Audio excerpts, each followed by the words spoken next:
Welcome to The Hop, Homeownership Podcast. It's a Beautiful Life with David Charles Allen, Village Properties Realtor in Santa Barbara, California.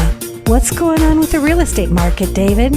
We'll jump into interest rates. They're 3.25 for conforming 30-year fixed and 3% for non-conforming jumbo. I don't see them going up a lot further. I think feds are trying to cap them. It's still wild, wild west out there. Everything's going, yes. At least in Santa Barbara, everything's going way over asking price. Would you give your contact information? Yeah, my phone number is 805-617-9311. Or you can email me at david@davidcharlesallen.com or more about me at www.davidcharlesallen.com. Thank you so much, David. And then we'll finish it off with the statistics for the last week. We had 12 coming soon new listings, 57 new listings, 44 that were pending, and 54 that had closed. So huge positive note. We actually have 13 more new listings than we did pending. So that's a huge increase for our supply in comparison to the last 6 months or so, where it's been either even or negative. Springtime's coming around the corner, so a lot of people are going to be putting their homes on the market, and we'll see where it takes us. David, I'm so excited about our guest today. Would you introduce him? We have a great guest that I'm very excited about, renowned chef Jeff Smedstad, owner of Elote Cafe in Sedona, Arizona. How are you doing today, Jeff? I'm doing great. Thanks for having me. Patty's really given us a little bit of background about how special that restaurant is to Sedona. Can you chime in a little bit, Patty? Oh, it is so special. I've lived out here more than 4 years now, Jeff, and people would say, have you been to Elote? Have you been to Elote? And I'd be like, no, I haven't done it. And I would try. And then there would be too long of a wait for me because I don't plan ahead very well. And then sometimes I'd get on a waiting list, but then I'm not one to stare at my phone. And then I'd miss the call. And then everybody'd be angry at me. You missed the call. But finally, I did get to eat outside on the patio at beautiful Elote. And it was delicious. So I see why everybody raves about the restaurant. They talk about the chef, and I'm so excited to meet you, and both David and I are. Thank you very much. And I feel really blessed that it's become quite the phenomenon, my little restaurant here. So it's great. Well, What's beautiful is you seem to receive a great amount of joy by bringing happiness through your food creations.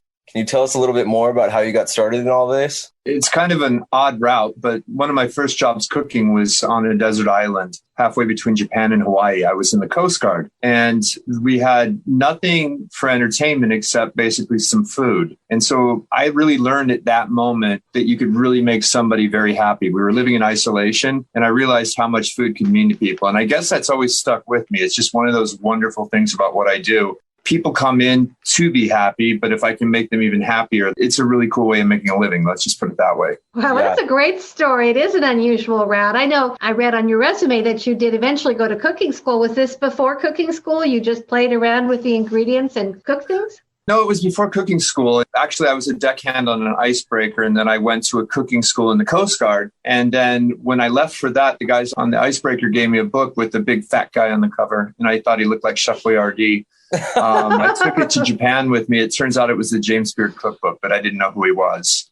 This is back in 1986. I started cooking out of that. And that's when I was like, whoa, wait a minute. These recipes really work and people really, really dig this food. So, that was kind of the start. It wasn't just experimenting all the time. I had to have a guide. I didn't have any mentor that way at that moment. Later on, though, I did go to Scottsdale Culinary Institute, which was wonderful. And then I got a chance to go down to Oaxaca many years ago, and I studied with Susanna Trilling, Seasons of My Heart cooking school down in Oaxaca. And I think that really impacted my food a lot as well, because I learned from all these different women. We would go off to their ranches for the day and make whatever their dish was. And it could be something so simple, but if it was done just right, it was profoundly delicious. So I just kind of tried to bring that back.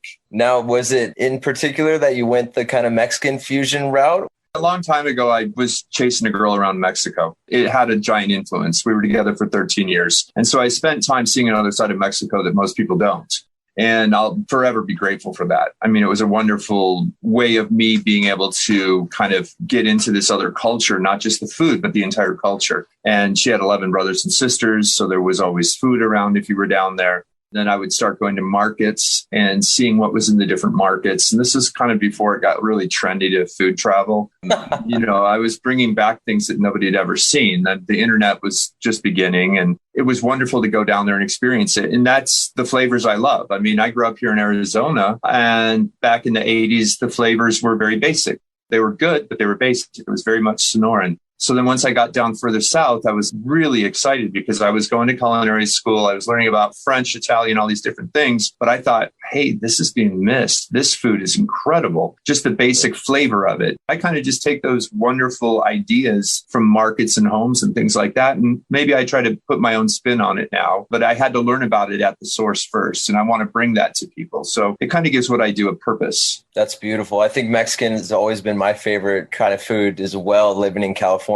Is there a favorite dish at your restaurant that people like the most, that is always the best seller? Oh, I don't know. I mean, it changes from time to time, but we have a very small menu. So if something's on there, it's kind of a greatest hits album all the time because we don't go over one page on the menu. I've been making lamb adobo for about 25 years. It's never gotten old. Comfort food like an enchilada, those just never get old for anybody, I guess, because they're the best sellers on the menu all the time. But really, every dish that we have here represents either a memory or something profound about it, in my opinion, or in my mind. And so when we make it with that care, because it's actually got sort of a backstory in my head, whether it was a sauce where I learned it, or I smell a corn cake coming out of the oven and I remember being inspired down in Veracruz. It's a great thing to do. People really are loving your food. It is different, though, than most other Mexican restaurants that I've been to. Is that because you have traveled deeper south and have more authentic dishes, would you say? That's part of it, but it's only part of the equation. I mean, food can be like music. If you're going to learn music, say you're going to learn the piano, you're going to learn the scales first. You're going to learn how to read the music a little bit. You're going to start playing other people's music, i.e. recipes in this case. And then if you get really good at it, and I've been doing this for 35 years, maybe you start writing some of your own music. And that's beautiful. I mean, I'm polishing this every day. I'm trying to make it better every day, and it never gets old. I mean, I still made the rice this morning and the beans this morning, and those would be the boring dishes to some people, but not to me. They're an integral component of dinner. And if they're an afterthought, you kind of lose people there. And we want it to be a unique experience. So it has my own spin on it, but the flavors are based on stuff that I learned from traveling. And I say everybody's mother's mole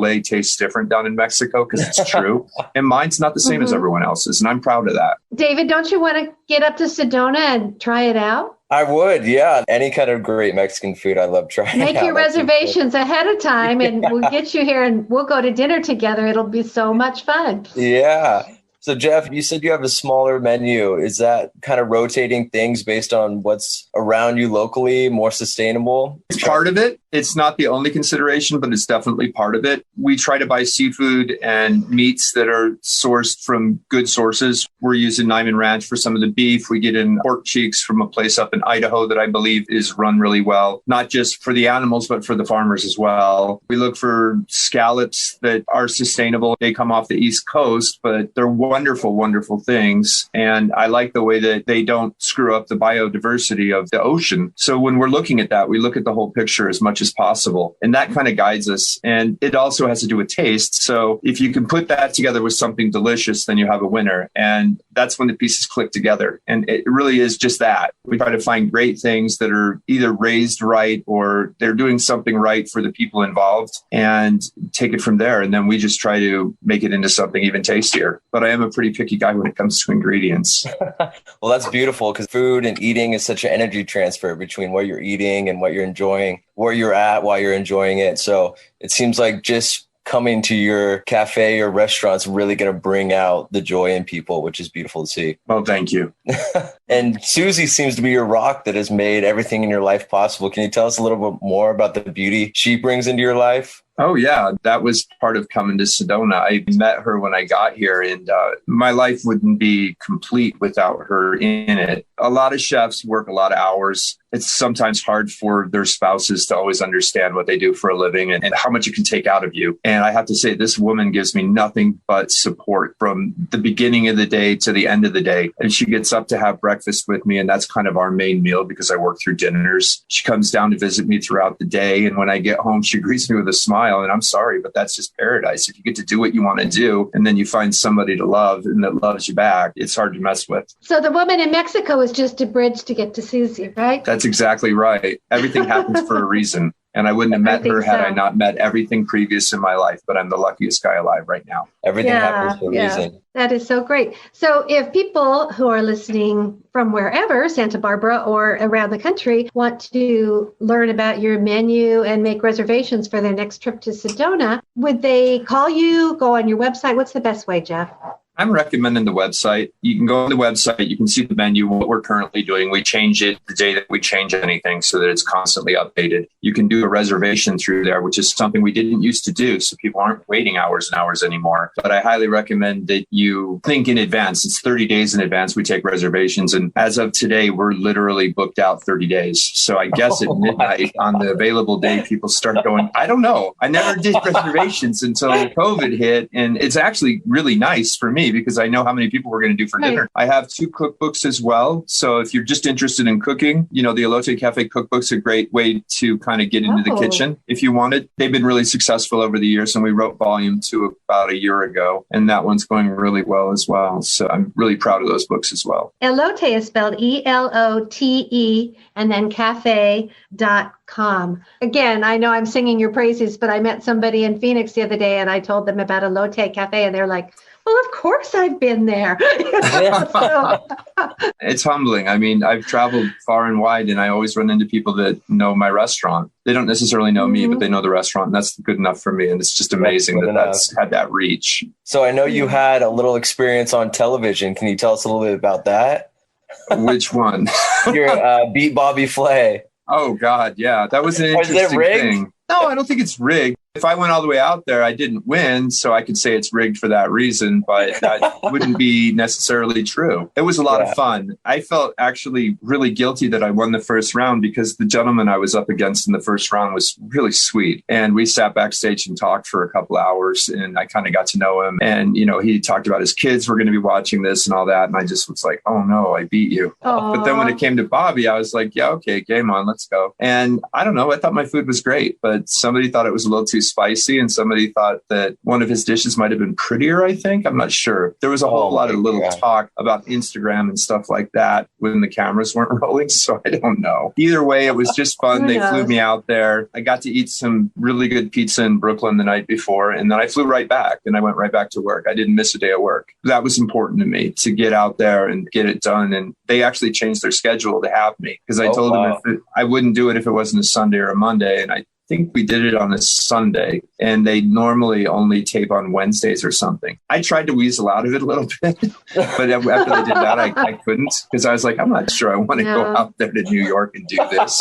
But it was fun and it was cool. And anyway, I'm proud of it. I think I looked all right. And I think my food tasted good. So what the heck? Who doesn't love a little bit of extra spice? That's the beauty of Mexico. It's New York, man. You can't get too spicy. It's like, okay. So besides work, you're in the kitchen a lot, bringing happiness to people. How do you give yourself beauty and joy outside of work, besides Susie and everything like that? I'm actually a pretty quiet guy on the weekends for the most part. I spend a lot of time just at my house. We cook at home. I like to cook at home, just not really with the direction. Oftentimes I just have my wife go get something and then I'll just create a meal around it. And it's not necessarily Mexican or American or anything. It could be anything. And then I like to go out for long motorcycle rides. I have a Harley Davidson, and it sounds kind of weird, but that's kind of my quiet place. Once I'm out there going about 75 and you live up here in all this open area, and I drive through the mountains, and it's just wonderful. And I stop. I pull off and go out in the woods and just sit out in the woods in the middle of nowhere sometimes and have lunch. And then I come back home about 4 hours later. And that's how I take care of myself. That's beautiful. That sounds like an amazing life, actually. It's not bad if you can get it.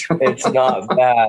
That's right. That's for sure. Well, Jeff, it was great having you today. Thank you so much, Jeff. I really appreciate Absolutely. it. Have a great one. Oh, wait. Any way to too. cut the reserve line? I only snuck one guy in once, and now he's the president of the United States. So. Oh, my. Oh. And I didn't know who that was. And I was like, you want to do a dumpster VIP? And it was like the Capitol Police or something. It's back when he was vice president. I met him at the back door of the old location down by the dumpster. And I was like, oh my gosh, it's the president or the vice president of the United States. And I made him walk by the dumpster. But he was nice about it. That's not an endorsement or anything. It's just kind of a funny thing. Nobody gets in. That is very funny. Those favors could pay off for you. Remember my name. You know what? If you slip me a good bottle of tequila, you never know what could happen. Oh, you never know. Okay, thank you, All Jeff. right. Or you'll let me in and All right. I'll become president next. I'll be the Good next. for me, man. Yeah, there you go. Well, thank you so much, Jeff. I really appreciate your time. I know you're a busy guy. All right, you guys Thank take you care. so much.